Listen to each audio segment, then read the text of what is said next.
Hello, welcome back. This is Ron Dittmars talking to you from the Erasmus Academy Recording Studios, and this is the second segment on our continuation of the story Ein Bericht für eine Akademie by Franz Kafka, as you can see on the screen.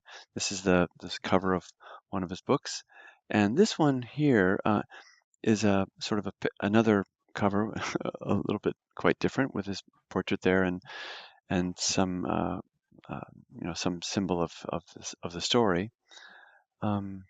So this text we're looking at now is a little bit complicated, but Franz Kafka is well known for uh, so much, well, a lot of sarcasm, a lot of allegorical symbolism, and things like that. There's really a lot hidden in the text, and as you read it a second or third time, you discover things that, as we've discovered in analyzing this. So we're going to follow our procedure, and CJ is our guest speaker today. You want to say hello, CJ? Howdy. Good. So we're going to follow the same procedure that you're accustomed to. I'll read the sentence out loud and CJ will follow. Please read with him, and then I'll ask questions to unpack the grammar. And this is a pretty complex a couple of sentences here, so it'll be a good exercise. Let's see. Okay. So here we go. See this? Let's begin here. Einen in die Wange, everybody. Einen in die Wange. Der war leicht, hinterließ aber eine große, ausrasierte rote Narbe.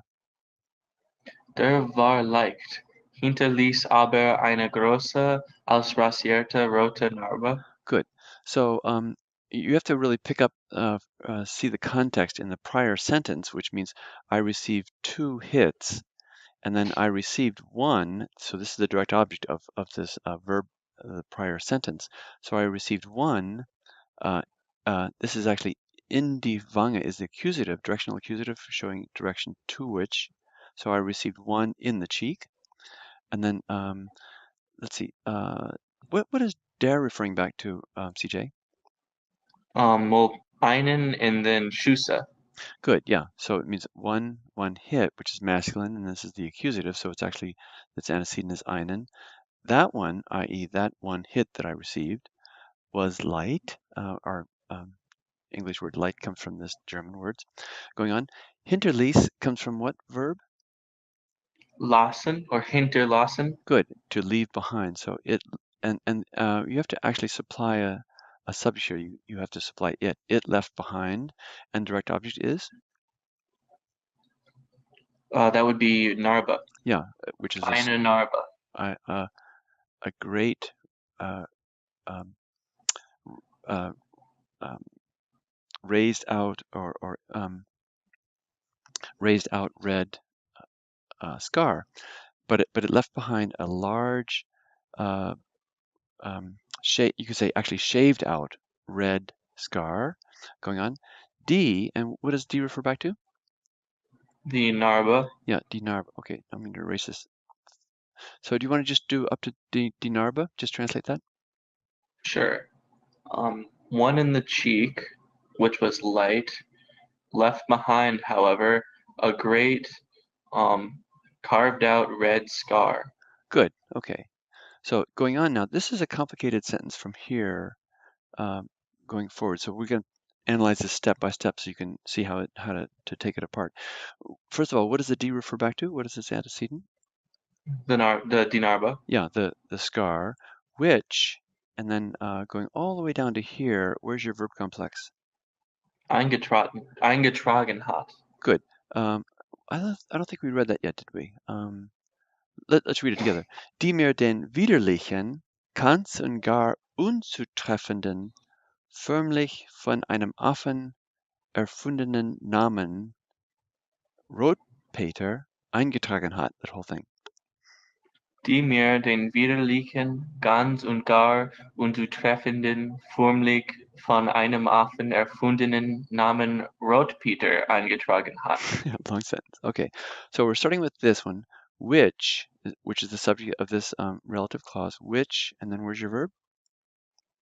Eingetragen hat. Which, I think, which, and this means to enter into, but it also, which means has earned in a figurative sense, which has earned, and then what would you say for me would be? Where would that be? Mir. Mir, way up here, which has earned for me. Now we're looking for the direct object, which is where?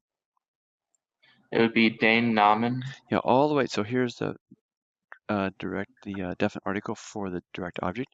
The name, and then everything in between is sort of modifying this name. Okay, so you have the core sentence. Die mir den Namen eingetragen hat would be your core sentence there in this relative clause.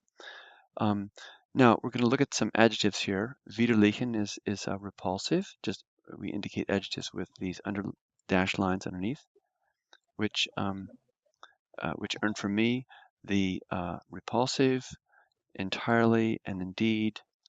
Unzutreffenden, treffen means to meet or to hit, which means inappropriate, another adjective. And then here you don't you have a adverb here. So this is a different sort of construction. What do we call this from formlich all the way to erfundenen, CJ? Participial phrase. It's a participial phrase, but it's also an extended adjective construction. Coming up, yeah, with Namen also. Yeah, so we go all the way to here and starts here. So this is these famous or infamous so-called extended attribute constructions or extended adjective constructions. So just going back, which has earned for me the repulsive, entirely, and indeed inappropriate name. And then when you have this, when you've delineated where this begins and ends, the way that you resolve this is to go back to this either adjective, present participle, or past participle first, the name which was, and you have to resolve it with a relative clause, which was invented, sorry, erfinden means to invent, which was invented formally by an ape. Okay, so you want to do that whole thing very slowly so we can see how that works together, starting with Sure. D. From D. Yeah, Okay. yeah. Which has earned for me the repulsive, the entirely, and what would we say for indeed? Hmm. I don't know. And That's right. indeed inappropriate, um, invented formally by an ape, we'll go. name Red Peter. So the best is entirely and indeed inappropriate name Red Peter, and then resolve this relative. Which was invented formally by an ape. Exactly. Yeah. Perfectly. Perfect. Well done. Going on. So going on. So als unterschiede ich mich, everybody?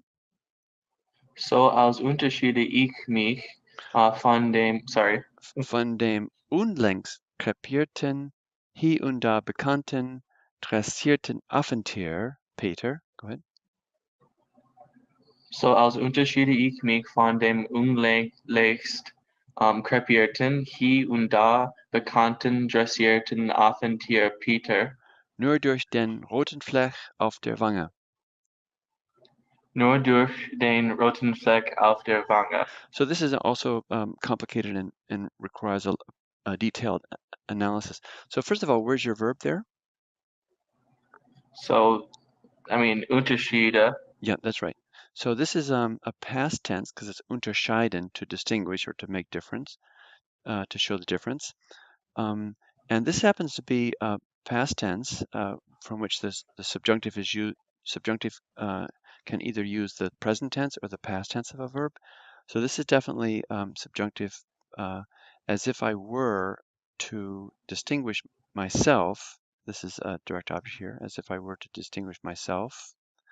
And then from someone else. But let's go down to this, as if I were to distinguish myself through, and then through the red spot on my cheek. Now, so I would start with here, as if I were to distinguish myself by what? By only through the red fleck on my cheek. From, if you distinguish yourself from someone else, from the, and this is crepier means what did you say for that? It can mean explode and croak. So like in the kick the bucket sense, to croak. Exactly. Yeah, yeah. From the not long ago croaked, here and there, well known, trained um, animal uh, animal ape Peter. So that's how you would do that. So let's see. You want to do that whole thing from als so als ich unterschiede mich from there all the way down to Wange? Sure. Could I say just I were to, as if I were to distinguish myself That's fine. Yeah. from the, Hmm. as if I were to distinguish myself only through the red scar on my cheek. Um, yeah, Peter, from the recently or the lately croaked, here and there well known trained ape Peter. Exactly. Yeah. Good. Okay. Then dies nebenbei is a kind of a funny comment here, and this matter of neben is of secondary importance. Moving on. Okay, so that was a very well translated and a complicated sentence, and you can see how taking the analytical steps very carefully. Only in that way can you unravel some of these more complicated sentences, but there's an awful lot written in there that you can see. Okay, thanks a lot for tuning in and see you next time. Thanks, bye-bye.